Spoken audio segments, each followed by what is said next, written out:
Hello everyone. Welcome back to Online Help Guide. Today, in this video, I will be showing you how to mute TikTok notifications. First, open the TikTok app.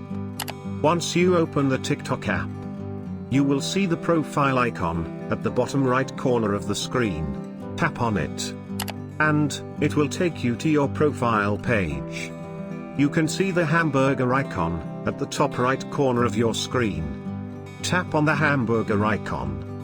Now, you will see two options: Creator Tools and Settings and Privacy. Click on Settings and Privacy. After clicking on Settings and Privacy, you will see many options. From there, tap on Push Notifications.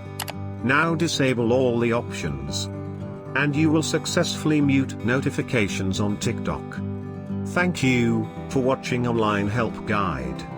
Hope this video was helpful, and you're able to mute the notification on TikTok.